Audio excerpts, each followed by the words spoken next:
sobreviventes do INSS. Hoje somos sobreviventes no Brasil, não é só no INSS. Pessoal, existem falhas na perícias do INSS que são prejudiciais demais, tá? E não são divulgadas. E não é só isso, né? A gente sabe que tem tudo quanto é tipo de rolo e não é divulgado, e é sempre o segurado.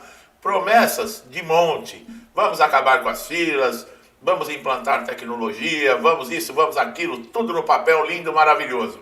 Mas na prática, veja bem, as perícias médicas do INSS são um processo que é tudo praticamente, porque a concessão do benefício de auxílio-doença, aposentadoria por invalidez, BPC, que são os benefícios de incapacidade, eles têm que passar pela perícia para ser constatado a incapacidade para serem concedidos. O que na maioria das pessoas não sabe é que existem falhas silenciosas nesse sistema que podem prejudicar milhares de segurados. Podem não, prejudica.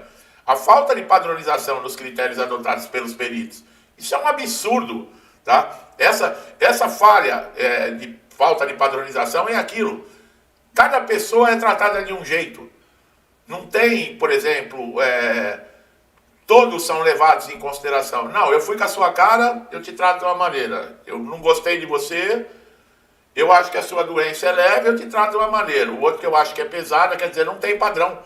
Essa falha estrutural afeta diretamente a justiça, a eficiência no processo, pois cada perito pode interpretar a mesma condição de saúde de forma completamente diferente, é o que eu acabei de falar. Ah, mas espera um pouquinho, as doenças não são iguais e as pessoas não são iguais. Mas a maneira de tratá-las devem ser iguais. Não importa se é uma doença leve ou se é uma doença terminal. Não importa se é um jovem ou se é um idoso. Todos são pagadores de impostos. Todos merecem respeito. O funcionário do INSS é funcionário público. Ele está ali para servir ao público, não para se servir do público. Mediante laudos particulares, exames recentes, históricos clínicos e extensos, muitos segurados são surpreendidos com pareceres contrários, que negam aí os benefícios. Isso acontece porque, na prática, o perito lá do INSS ele tem ampla autonomia para discordar de documento médico e outra, de documentos que muitas vezes são de especialistas. Especialistas em anos, em estudo, em conhecimento. E eles passam por cima, fingem que nem existiu.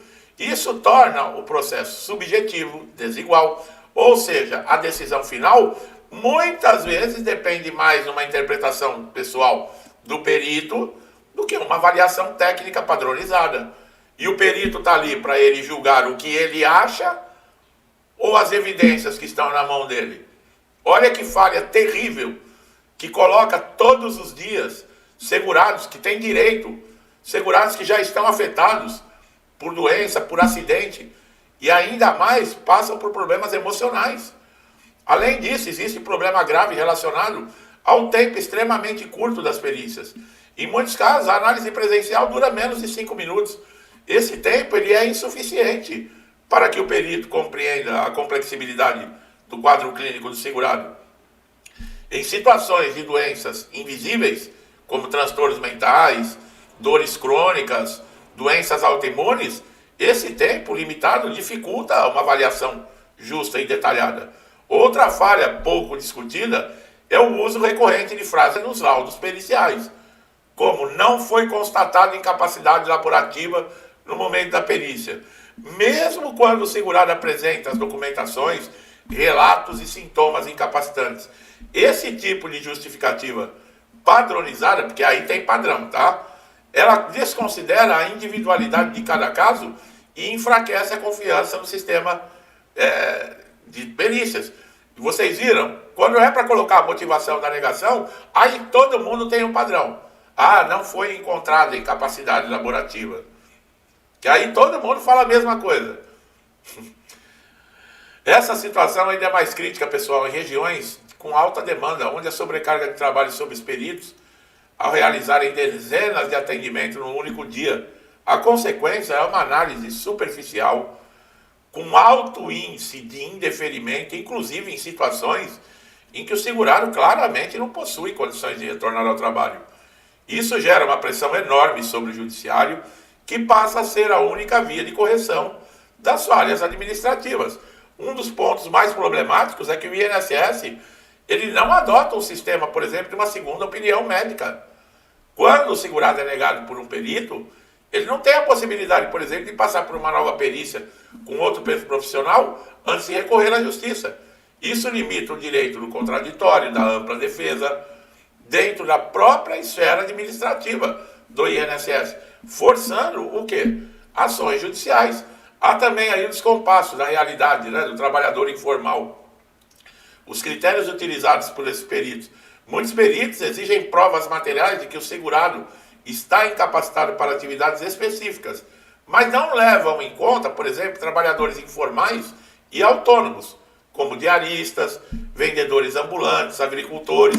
Nem sempre essas pessoas têm acesso a exames, a atestados detalhados, e a ausência dessa documentação ela não pode ser usada como um critério absoluto para dizer se está incapacitado ou não. E o exame ali, o toque, isso não quer dizer nada? É a mesma coisa que você chegar numa consulta médica, seja no SUS, no convênio, em qualquer lugar, você for falar para o médico o teu problema, ele fala, não precisa falar nada, não. E aí ele fica olhando, escreve alguma coisinha e te manda sair da sala. É assim que funcionam as perícias do INSS. Isso se chama perícia? Isso para mim pode ter qualquer nome, menos perícia. Perícia, o que é?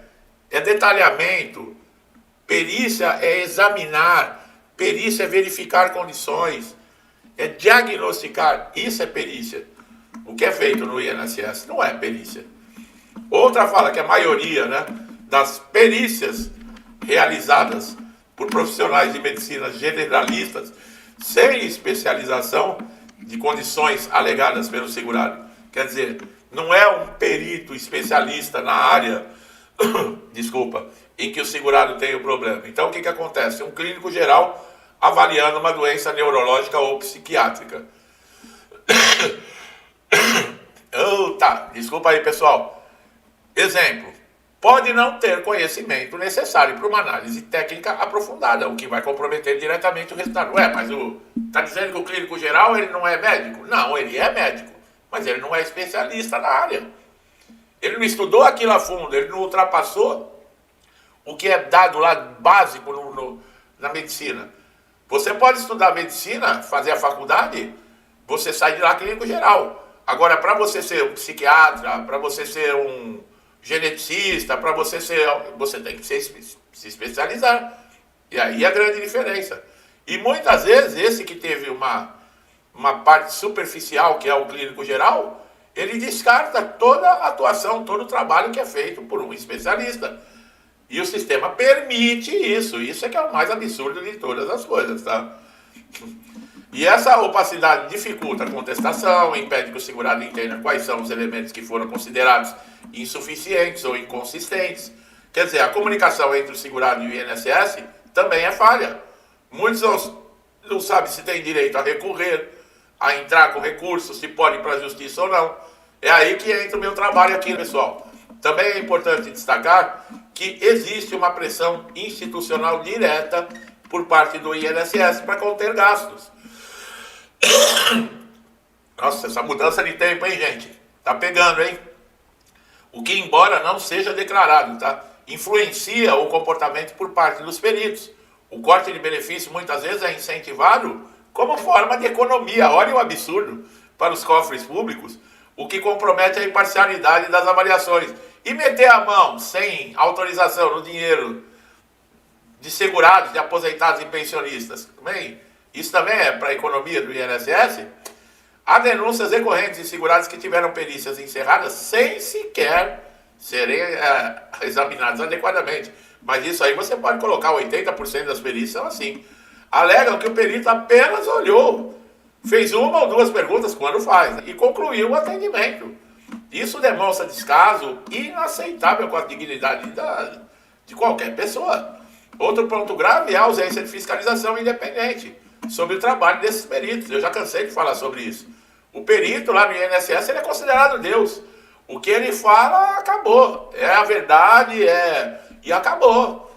Não tem ninguém para contestar, não tem ninguém acima dele. Não é à toa que ele trata as pessoas que infelizmente, Ele pega muita gente que não sabe, né, os direitos que tem e os limites até onde esse cara pode chegar, esse perito pode chegar com você e acaba abusando. Até que ele pega alguém que conheça, né? E eu não estou falando a questão de violência, até que ele pega alguém que conheça os seus direitos. E põe uma viatura de polícia com testemunha do desrespeito, da falta de ética e entra com o processo em cima do CPF dele, entendeu? Pede danos morais, danos materiais, arregaça a vida do cara, que aí o caldo entorta, né? Mas quando ele pega aquelas pessoas humildes, coitados, que não têm informação, aí eles deitam e rola mesmo. Eles se acham que são os deuses do Olimpo. E não tem uma fiscalização séria, que não tem fiscalização nem para saber se estão metendo na mão no dinheiro que não foi autorizado. Vocês imaginam se vai ter fiscalização para perito do INSS, né? Bom, esses impactos, tanto se fala em impacto social, injustiça social, isso e aquilo, só que esses caras que ficam discursando essa justiça social são os que menos interessados estão em fazer justiça, porque eles ganham milhões em cima dessa conversinha. E tem gente que ainda cai nesse papo. Bom, famílias que estão sem renda no INSS, pessoal, procure um advogado, existe a Defensoria Pública, entre com a ação na Justiça. Nós temos vídeos aqui no canal que eu oriento tudo, tá? Você é que tem que ter interesse em assistir. Eu faço a minha parte, em trazer aqui o conteúdo. Agora tem gente que, eu não tenho paciência, mas tem paciência de ficar perdendo tempo de assistir um BBB da vida na rede de esgoto, 2, 3 horas, aprendendo sacanagem, safadeza, trairagem, pilantragem, tudo que não presta, aí tem paciência. Agora 10, 15 minutos para garantir uma renda na sua casa, pelo menos pro básico, aí você não tem paciência. A escolha de cada um. Meu amigo e minha amiga, infelizmente isso acontece, é verdade, pessoal, que eu tô falando, tá?